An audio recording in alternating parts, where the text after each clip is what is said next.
Hi, I'm Terry Murphy with the Women's Wisdom Network, Senior Editor for Realty Times, Women in Business, Women in Real Estate, and in the men's room with Murph. We have a spectacular professional in the men's room today. His name is Gary Burrus. He's a PhD. He has over 30 years of experience in senior level management, hospitality management, including human resources management.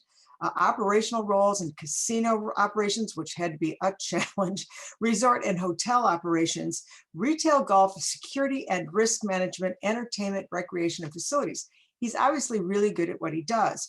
He specializes in human capital development with a focus with strategic human resource management. And right now he's faced with a really interesting come around from when we did an interview on May the 12th in 2020 about what was happening just as we went into COVID. And it's very interesting right now to hear what he has to tell us since that time. Welcome, Dr. Burrus. Thank you. It's good to be back. Thanks for having me. Well, one of the things that we know was you talked about how, and you mentioned this early, I mean, this is when COVID was just crazy. And you said, watch how you treat your people, because it could come back to bite you. And talk to us about what we're going to learn today. And we're going to share your PowerPoint. Is that okay with you? Oh, yeah, please do. So I remember that conversation. COVID had just broken out. No one knew what it was. We didn't know how deadly or not it was. We didn't know how to address it. But across the country, organizations were starting to shut down. And I remember saying this to you. I said, Terry, it's not raining frogs. And sure enough, it just goes to show institutionally, the United States especially responded really robustly to this. And within a year, we now have millions of people actually vaccinated against this thing. That's how quickly we responded. But I issued a warning then. I saw what was coming around the corner, same thing that had come around the corner during just general economic problems. And I said, be careful how you treat your employees when times are bad, because they're going to remember it when times are good again. And sure enough, we are beginning to see that play out right now across America, especially in the services industries. And I want to talk to you a little bit about that. I know we're going to talk about your labor outlook. So give me a second here while we set you up. So Gary, we talk about an outlook, what's happening with labor as we go forward a year from when the pandemic really became a mainstream issue. Tell us a little bit about what's happening today. Well, we'll start on the next slide with a little bit around the COVID impact. So initial COVID impact, we've all seen this. Businesses shut down, smaller organizations failed, larger organizations stumbled. Sure enough, one of the first things that groups did is they began to either furlough their employees or just outright lay them off.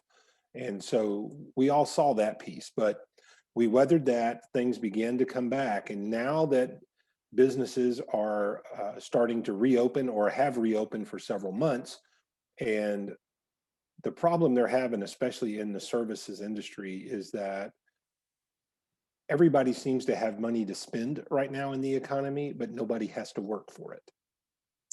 Wow. And that is a real issue, especially in hospitality. Yeah. Our poor restaurants are scrambling because they don't have enough people. It's kind of pervasive across all of the service industries.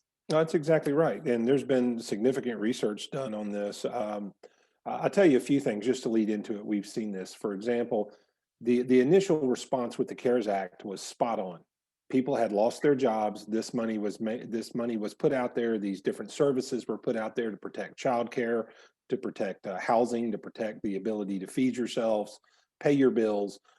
It was a beautiful piece of legislation. Some researchers are basically saying that now that we're into our third stimulus spending bill and we're headed towards the fourth, things that should have been done with a scalpel were done with a meat cleaver. They weren't as microscopic and targeted as they should be. So what has happened is, besides the stimulus spending itself, when it comes to, we call it bonusing on unemployment, people now on unemployment, in addition to whatever their individual states qualify for there is a $300 subsidy that goes on top of that. So a lot of service industries, it goes something like this. For years in the service industries, people in entry-level jobs, food and beverage jobs, hotel jobs, housekeepers jobs. They complained about the wages for those jobs, and they would say things like, well, this isn't a living wage, you cannot raise a family on this. And then business would respond with, well, it's an entry-level job, it's not meant to do that. It was a whole back and forth, and I'm not getting into that piece. And then we've seen the push for a $15 minimum wage come out of Congress. We've seen some states go with that. What happened because of COVID is people can basically stay on unemployment and make more money in some cases than going to work. So if you take the average that your state gives in unemployment, you add a $300 bonus to it. And I did one where the average is $350. You add a $300 bonus to it, $650. Divide that by 40 hours in a work week, you end up with $1,650. So if you're not paying $1,650 for some of your jobs, then you're not paying what they can earn to not work. So there was a great article we'll get into in a second. So what's happened here is it's come full circle. Now employees are able, in for many cases, to be able to continue to pay their bills and be choosy about who they work for. So the power is now shifting, at least for as long as it lasts, to the labor market. And now they are looking for the employer of choice. The things that are important to them, that have always been important to them, they have enough empowerment now to where they can choose who they want to work for. So and the unemployment bonusing, as we call it, that's going to go through at least September. And then on top of that, what's going to happen is there's going to be a next round of stimulus spending, and we'll see if they'll continue to provide the bonusing for unemployment. The issue that we're facing trying to find labor now, it's going to be with us for at least another 2 years. And the other takeaway from this is the people that work for you now, the ones that want to work for you, they're exhausted. They're not getting a day off. They're getting blackout periods. So we're working the people that actually want to work so hard that they're exhausted, and they are beginning to leave. That is true. I know that for a personal story, where they're giving them 7 days a week, 12, 14 hours a day. And, there's only so much you can do with that. So in this slide, you talk about the service industry, and it's an interesting graphic. Why don't you tell us about that? Right. So, going back to wages and fast food and what they pay. And in addition, they've made some other changes. For example, the first $10,000 of unemployment is not taxable. So when you begin to add these things out, what's happening is people can now seriously look for the employer of choice. And the things that many in the service industry have been asking for years, they're now demanding, and organizations are beginning to suffer for it. They're suffering for it in turnover rates, and there is a price associated with that. People don't realize there is a cost of turnover, a real cost.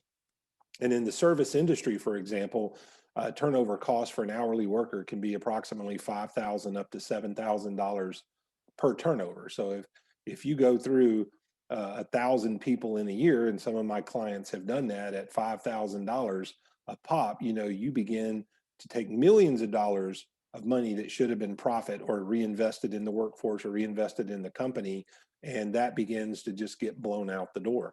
But they can hold out for that for a lot longer. And they did some other things like PUA. That allows people that traditionally would not have been able to apply for unemployment to get unemployment. So, not to beat this to death, simply to say the power to a degree is shifted into the hands of the worker.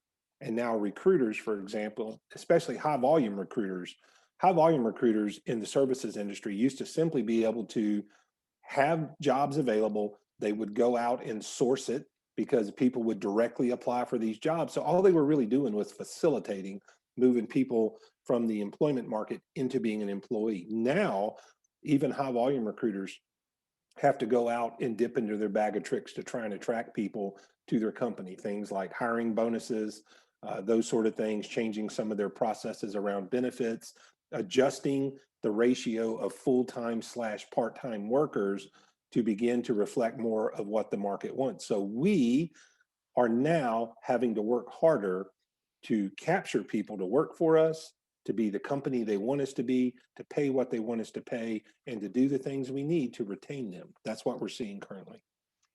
So that really puts a burden on the industry. You can't, people can make more money sitting at home, which, doesn't make well, obviously, when you're trying to feed a family, it makes sense, but it doesn't really help the service industry, which doesn't help the consumer, which doesn't help business and economics. But here you talk about what can you do? Right. So, and I want to address something. I don't believe people just don't want to work, even though Tim Sackett wrote just a brilliant article called Do People Really Not Want to Work? Um, I think people now have the ability during this period of time they've been off. And I remember our first interview on this was over a year ago. And since then, a portion of the workplace has been able to have their interest protected, their housing protected, their livelihoods protected, and they've been upscaling. They've gotten upskilled, they've learned new things. If I had the opportunity, I would try this. Well, they tried that. So now people are becoming more and more self-aware of the organizations that are out there trying to get them to work for them. Great book called Rise of the Creative Class. They tell you that people want to work where they're happy. They want to work where they're fulfilled. And so they're looking for those things. So long gone are the days when organizations can profess to be one thing, but their practices are something completely different. So Tim Sackett, the way he said, the short answer to people not really not want to work, the short answer is no. And it's a stupid question. Why would they want to work if they get paid to not work? Their bills are getting paid and they don't have to work. Why would they? And some people are making more money. Florida Atlantic University did a poll. 65% of the people in FAU's poll said that companies did not do enough to protect their workers during COVID. Goes right back to what we talked about. Exactly.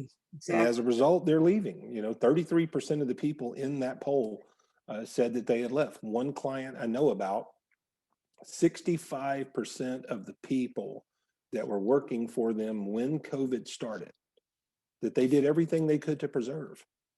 65% of those people are no longer with the company. What does that do to institutional knowledge, customer relationships, when 65% of your workforce that had knowledge, skills, and abilities important to your organization have turned over?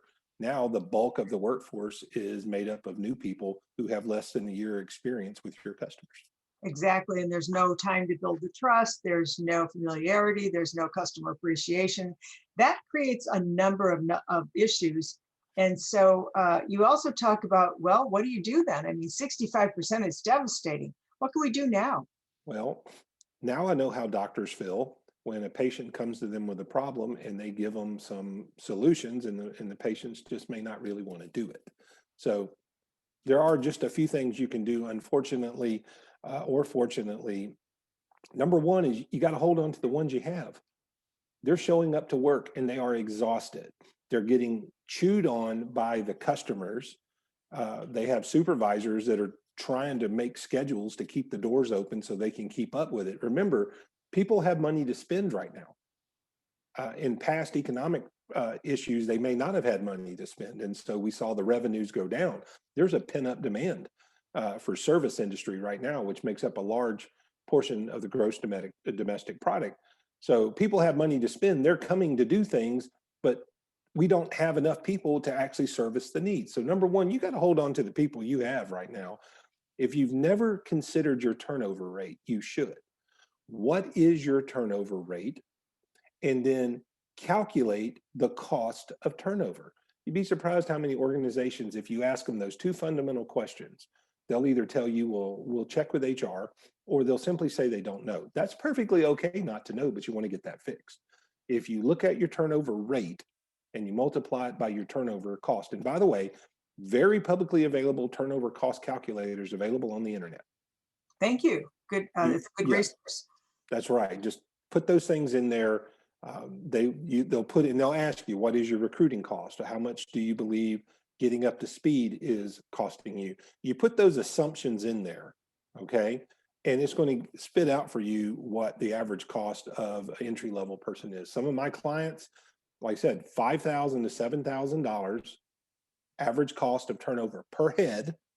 You start getting into the supervisory management role, it gets to be somewhere around $50,000 per person.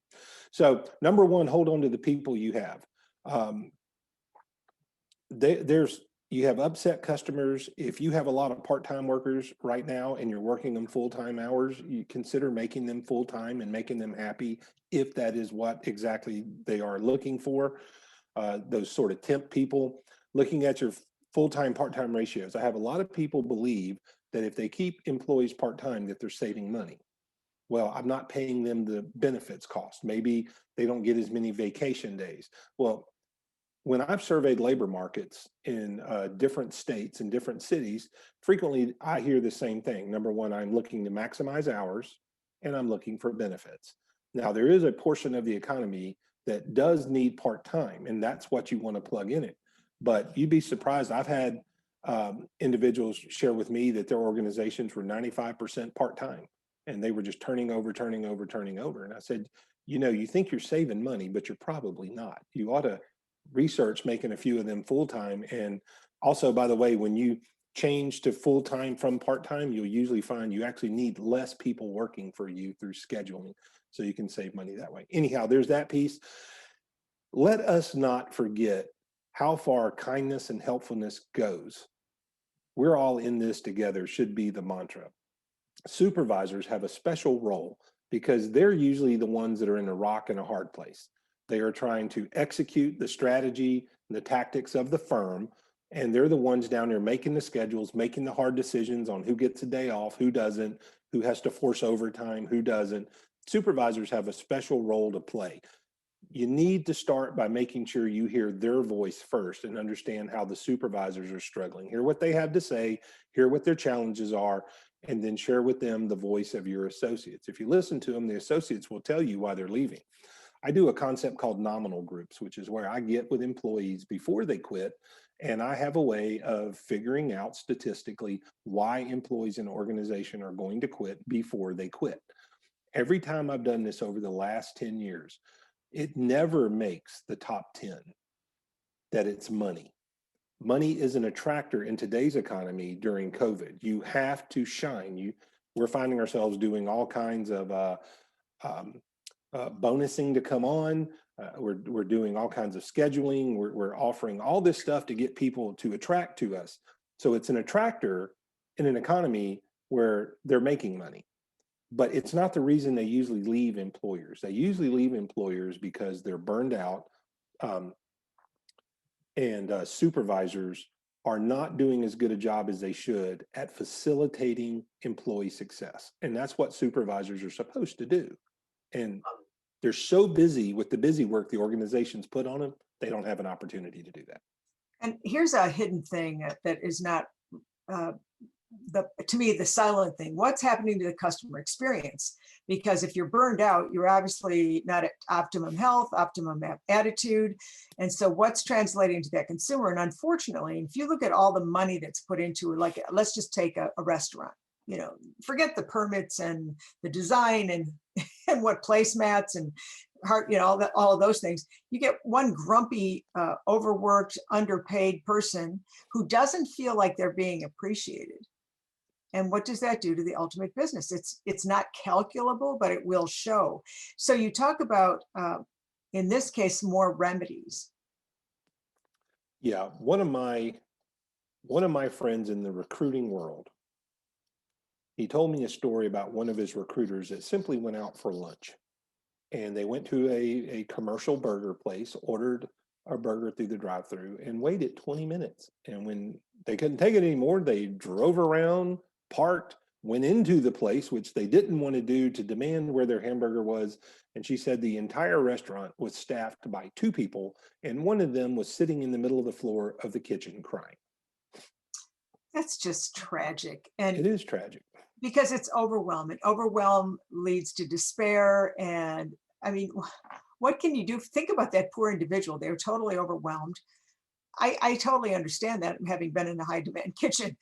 But what does that do to the reputation of the establishment? Well, you think about service profit chain, right? Service profit chain talks about that. You have to establish a solid employee relationships, get the right employees. If they're satisfied, that leads to satisfied customers, which leads to revenue generation and market share. The problem is so many companies now have gone through so many people, it's just now become a turnover. So hold on to the ones that you have.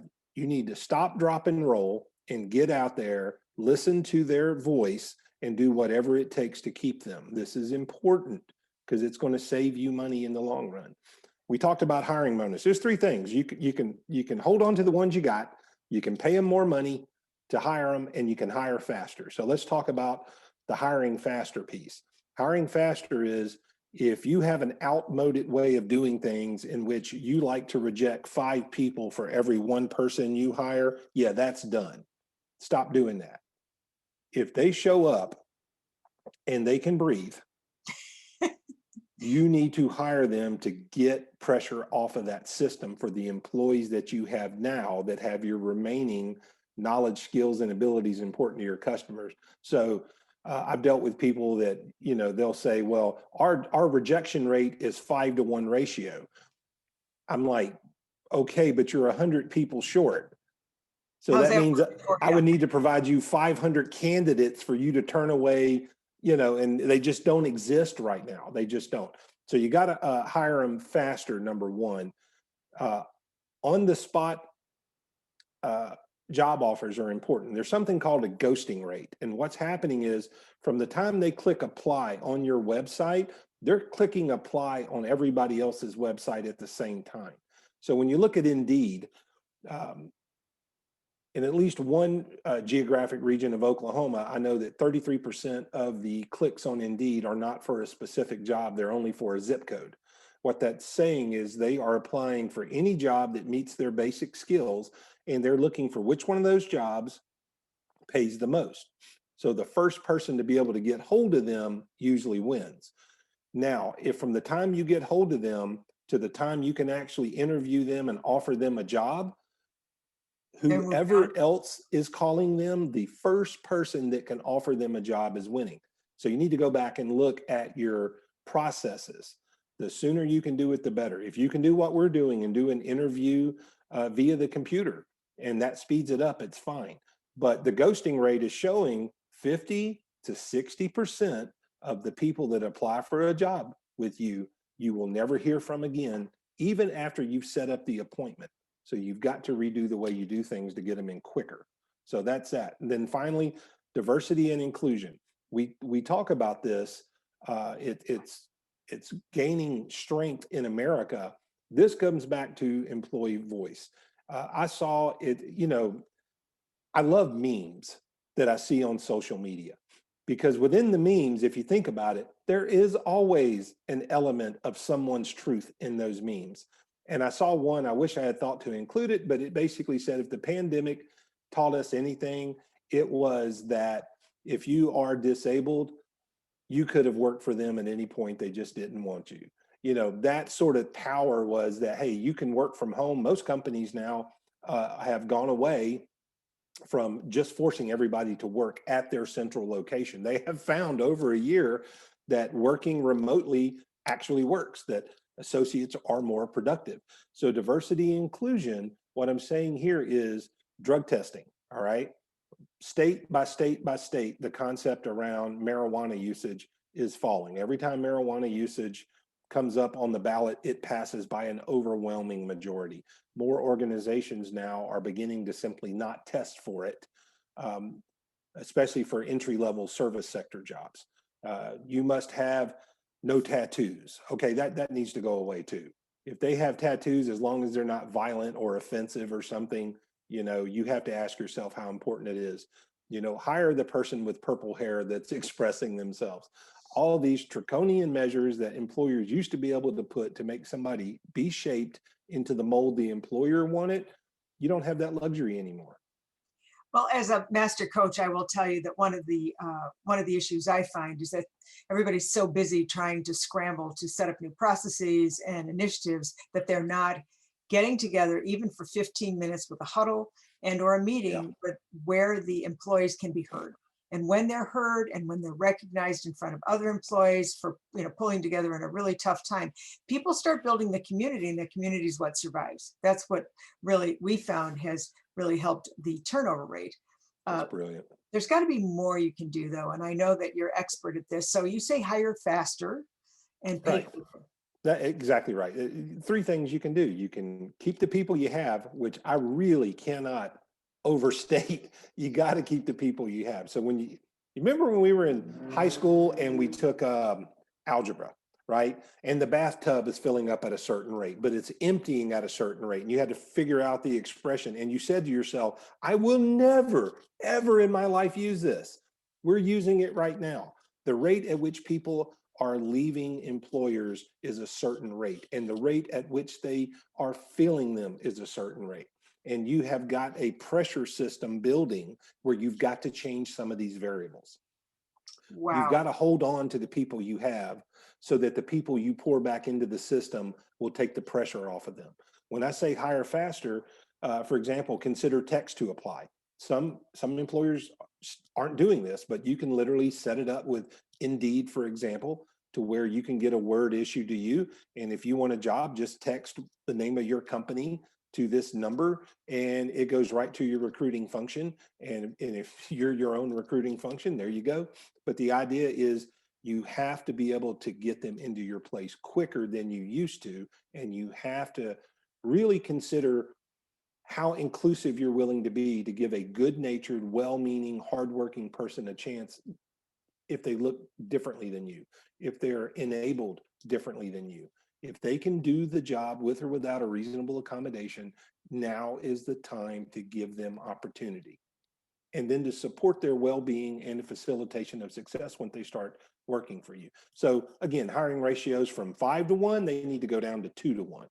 You can still have standards, Of but course. you just have to realize you're not the only player in the game, and the power has switched over to the employee.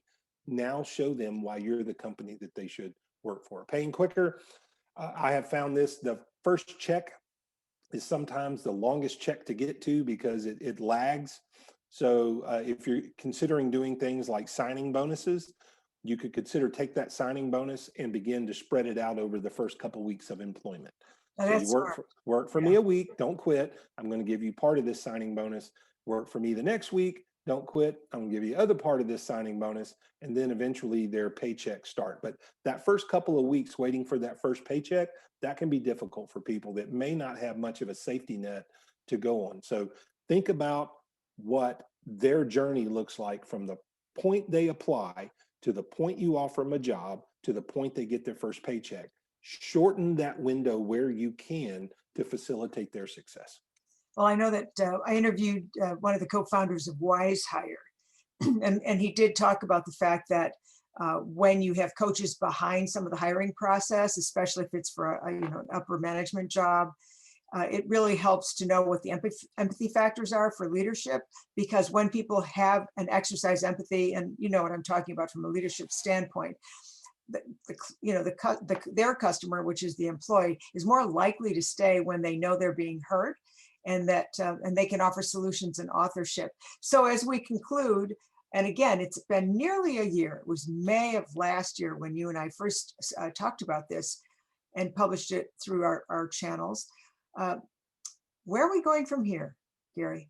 Well, I don't want to say we told them so, but I'm But totally going to tell you we told you so. How you treated them, and this is on a national scale, this is an international scale, but definitely this isn't going away. Okay, so I refuse to get political. I teach college, and I've often said if my students know my politics or my religion, then I have failed. But at the end of the day, there is this issue is not going away anytime soon. You can expect these problems to stay with you at least the next year. No problem predicting that one up to the next year after that. Those that will win are going to be those that are flexible, willing to take a fresh look at things and to realize things are just not going back the way they were. Congress will be sending more money to the American people because it perceives that the American people, after a year of things being shut down, that they need this protection. The unanticipated side effect of that is the American worker now has the ability to be picky. They're not just going to go out with anybody. They're going to go out with the best somebody. Review your HR policies on recruiting, retention, and inclusion. You do this because you want to keep the people you have. You want to hire quicker, so you need to review how you're recruiting them, and you want to expand your network to allow as many people as in good faith want to work for you to work for you. Your payroll practices to see if you're paying at scale. If you're still trying to pay people in your areas $8 or $9, if you're trying to pay them 10 or 11 or $12, but in your area, the average payment that they're able to make is somewhere around $16.50. Some areas are $17.50. You can look this up online. Literally, you could go to the Department of Labor. There are several organizations that have published maps even, and the maps will show you if you make a certain amount, you should be unemployed because you're going to make more. So make sure you're paying at scale. So take a fresh look at it, because if you're paying $10 or $12, you're competing against what they have now, and plus you're competing against other employers that are a little bit more nimble than you, can make that change quicker. My advice to you, in the words of one of my favorite college professors of all time, Dr. Patty Phillips, all roads lead to ROI, return on investment. So before you just think about all the expenses that your organization may have to go through, you really need to take a look at what the return on investment is for those expenses. Converting a few more people from part-time to full-time may be the thing that works for you to stabilize your workforce. It's going to cost you more money to convert them, but you're going to save money on your turnover costs. You know, those sort of things. Paying a little bit more than you have been will attract more people to you, help more people stay. It's always available to do those sort of things. So that's ROI. And then your supervisors. They're in a bad position because we may be at the 50,000 foot view. They're down there at ground level hustling, trying to make this happen. If they've got so much office busy work that their employees never see them and they never have an opportunity to hear the employee's voice, offer them encouragement, facilitate their success, and solve their problems, then that is an issue for you. That's my advice for all of us, including myself. I try to practice what I preach in my research and everything else. It's just tough out there right now. It's going to be tough for a while, and we need to go back and take a look at how we're doing things and make sure they catch up with what's happening in the environment. Well, as a master coach, I can tell you that we deal with this all the time with even very small businesses. It really makes sense to understand the needs of the employees, how they're going to work, how they feel, because they, again, you say they never leave for money. They leave because they don't feel like they're being heard. I see this every day. So this has been brilliant insight. And I've got to thank you again for joining us here on Realty Times and Women in Business, Women in Real Estate in the Men's Room. Where can somebody reach you for consulting work or to just to have you speak to their group? I know that you're a man of many talents. So tell us how to reach you. I'm a LinkedIn junkie, actually. I love LinkedIn. LinkedIn just, it's the perfect place. You reach out to me on LinkedIn. You'll be able to see my profile, see if the knowledge, skills, and abilities I have are a match for the things that you need in your organization. And give me a call, send me an email, and we'll see if there's something we can do for you. Otherwise, 3 things: hire quicker, okay? Keep the people that you have, and pay more money. And one of those 3 things we don't like doing. So. Well, the good news is that there are solutions. The challenge is are you ready to make those changes so that you can start moving forward after this kind of a challenge when everybody else is stuck in neutral. So thank you very much for this wisdom. I'm Terry Murphy for the Women's Wisdom Network. Thanks for joining us. Join us again soon.